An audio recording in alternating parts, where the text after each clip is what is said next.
सुमिरन तेरा यूं बीत जाए जीवन मेरा, हर सांस में हो सुमिरन तेरा, यूं बीत जाए जीवन मेरा। तेरी पूजा करते बीते सांझ सवेरा, तेरी पूजा करते बीते सांझ सवेरा, यूं बीत जाए जीवन मेरा, हर सांस में हो सुमिरन तेरा, यूं बीत जाए जीवन मेरा।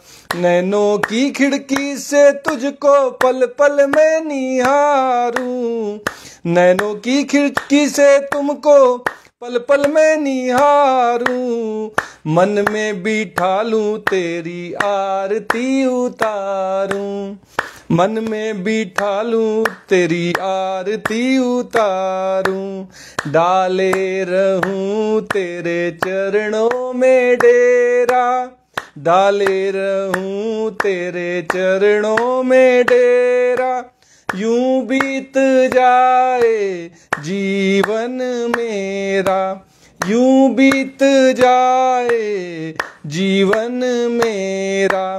तेरी पूजा करते बीते सांझ सवेरा, तेरी पूजा करते बीते सांझ सवेरा, यूं बीत जाए जीवन मेरा, यूं बीत जाए जीवन मेरा, हर सांस में हो सुमिरन तेरा, यूं बीत जाए जीवन मेरा, हर सांस में हो सुमिरन तेरा, यूं बीत जाए जीवन मेरा। जो भी तेरा प्यारा हो वो मेरे दिल का प्यारा हो, जो भी तेरा प्यारा हो वो मेरे दिल का प्यारा हो, मेरे सर का ताज मेरी आँखों का तारा हो, मेरे सर का ताज मेरी आँखों का तारा हो, सब में निहारूं रूप सुनहरा, सब में निहारूं रूप सुनहरा, यूं बीत जाए जीवन मेरा। तेरी पूजा करते बीते सांझ सवेरा, तेरी पूजा करते बीते सांझ सवेरा, यूं बीत जाए जीवन मेरा, हर सांस में हो सुमिरन तेरा, यूं बीत जाए जीवन मेरा, हर सांस में हो सुमिरन तेरा, यूं बीत जाए जीवन मेरा।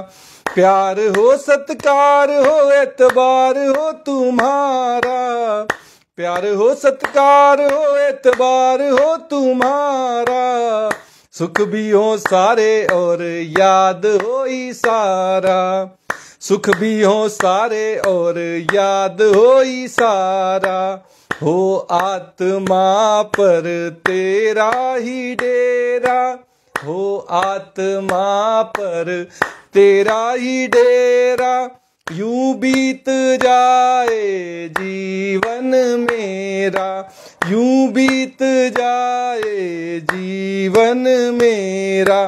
तेरी पूजा करते बीते सांझ सवेरा, तेरी पूजा करते बीते सांझ सवेरा, यूं बीत जाए जीवन मेरा, यूं बीत जाए जीवन मेरा, हर सांस में हो सुमिरन तेरा, हर सांस में हो सुमिरन तेरा, यूं बीत जाए जीवन मेरा, यूं बीत जाए जीवन मेरा, यूं बीत जाए जीवन मेरा। जय श्री कृष्णा।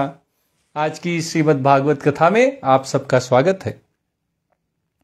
कल हम जब श्रीमद् भागवत के प्रथम स्कंद के चौथे अध्याय की कथा कह रहे थे तो सूत जी महाराज शौनक आदि ऋषियों से कह रहे थे कि पराशर मुनि के घर में योगीराज व्यासदेव जी महाराज ने भगवान के जो कला अवतार हैं उन्होंने जन्म लिया था। जब उन्होंने देखा कि वेदों में बताए हुए चातुर्होत्र कर्म लोगों का हृदय शुद्ध करने वाले होते हैं, तो फिर उन्होंने यज्ञों का विस्तार करने के लिए एक ही वेद के 4 विभाग कर दिए और इस तरह हमारे सामने आए ऋग्वेद, यजुर्वेद, सामवेद और अथर्ववेद। इन चारों वेदों का उद्धार हुआ, पृथक्करण हो गया इनका। और साथ ही साथ जो हमारे आध्यात्मिक इतिहास हैं, पुराण हैं, इन सबको 5वें वेद का दर्जा प्राप्त हो गया।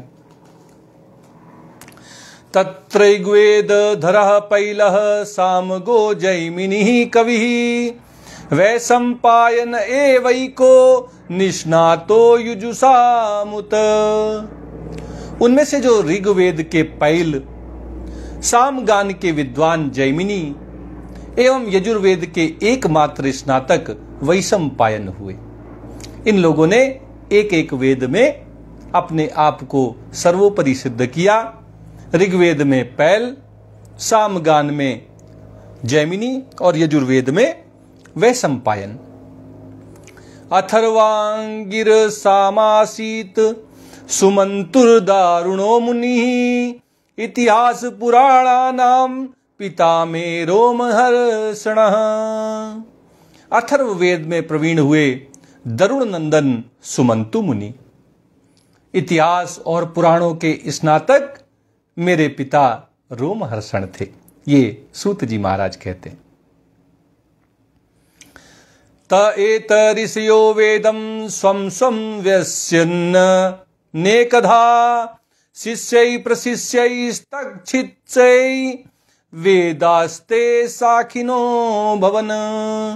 इन पूर्वोक्त ऋषियों ने अपनी अपनी शाखा को और भी अनेक विभागों में विभक्त करके और भी इनका विस्तार किया। इस प्रकार शिष्य, प्रशिष्य और उनके शिष्यों के द्वारा वेदों की बहुत सी शाखाएं बन गईं। ता एव वेदा दुर्मेधै धारयन्ते पुरुषैर्यथा एवं चकार भगवान व्यासः कृपणवत्सलः। कम समझ वाले पुरुषों पर कृपा करके भगवान वेदव्यास जी ने इसीलिए ऐसा विभाग कर दिया कि जिन लोगों को स्मरण शक्ति नहीं है या कम है वे भी वेदों को धारण कर सके।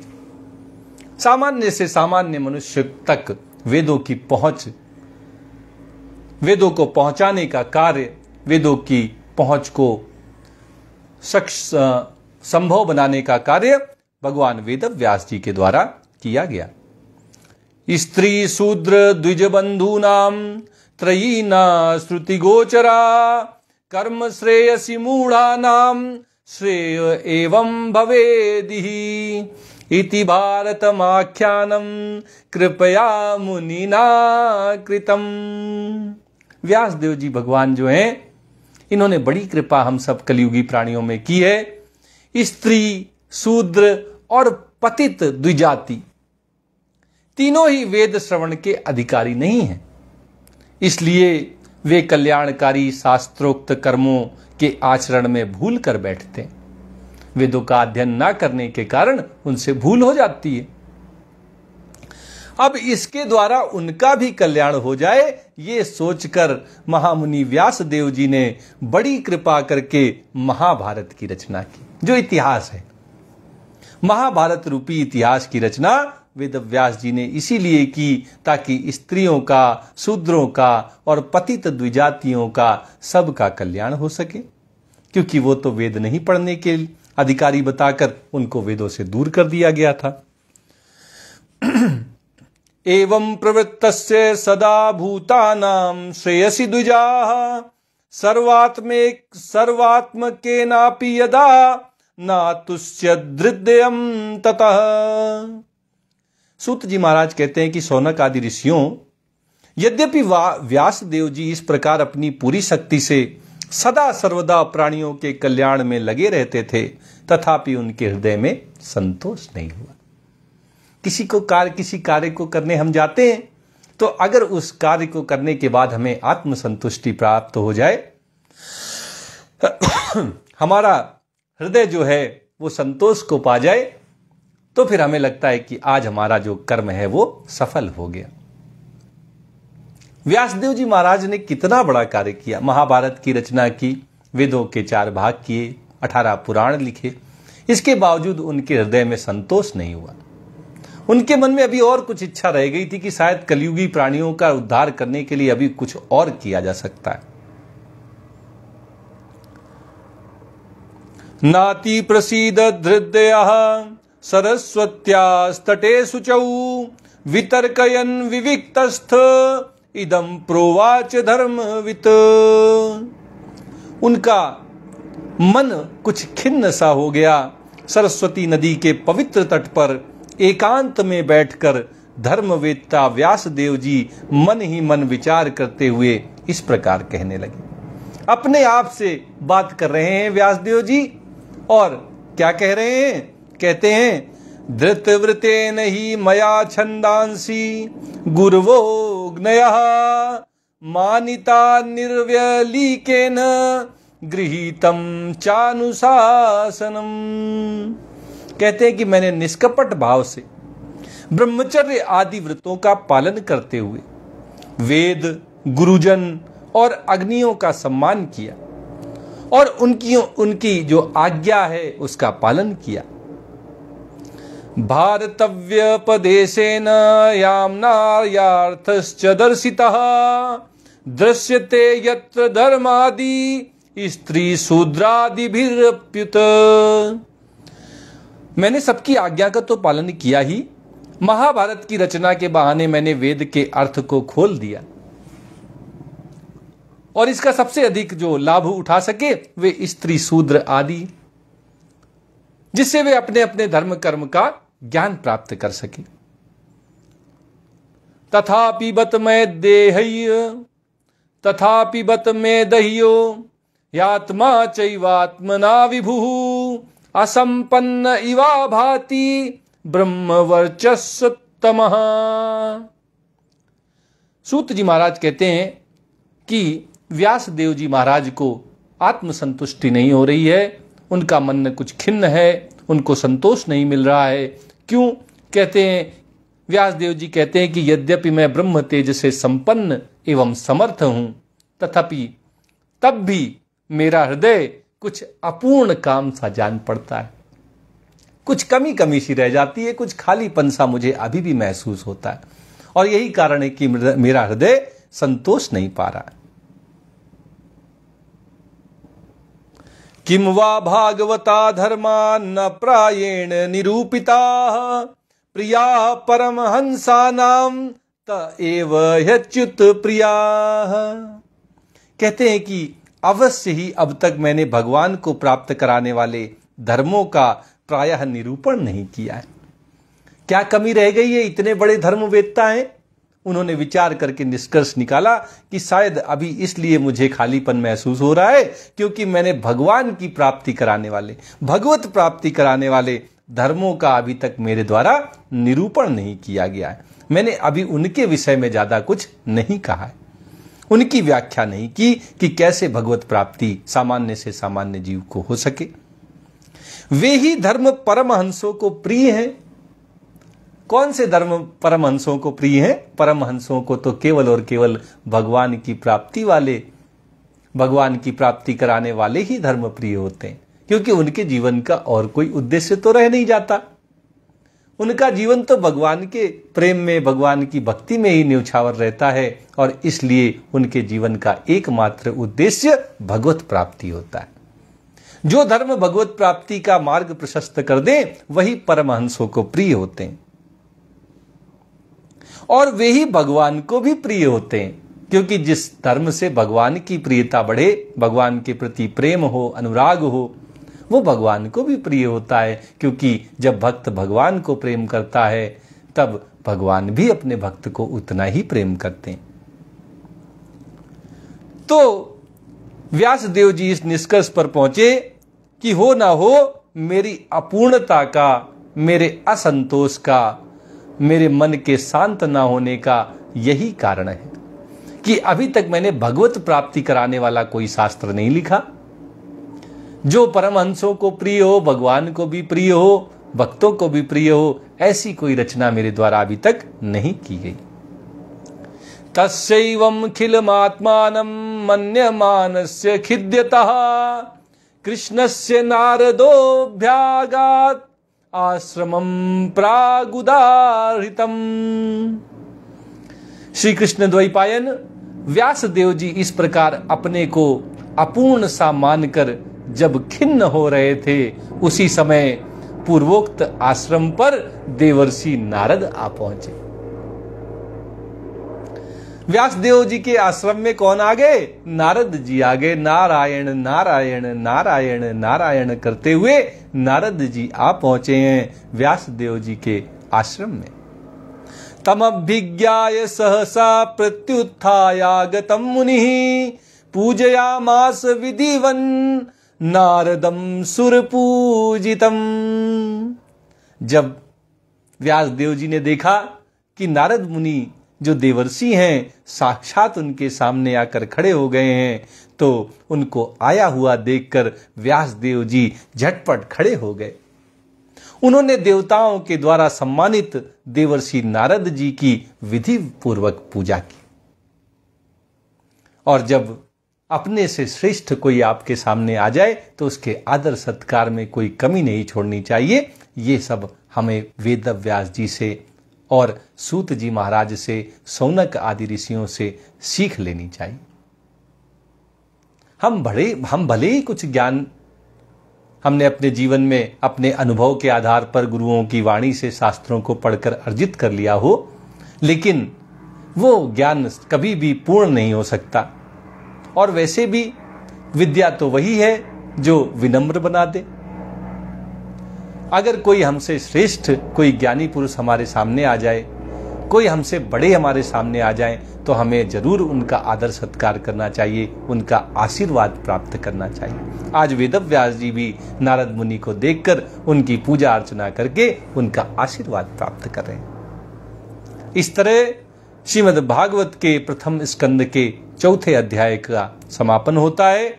इति श्रीमद् भागवते महापुराणे पारमहंस्याम संहितायाम प्रथम स्कंदे नैमिषीयोपाख्याने चतुर्थो अध्याय। पांचवा अध्याय भगवान के यश कीर्तन की महिमा और देवर्षि नारद जी का पूर्व चरित्र बताता है। इसका प्रवचन कल किया जाएगा। आइए श्रीमद् भागवत जी की आरती करते हुए आज के इस सत्र को संपन्न करते हैं।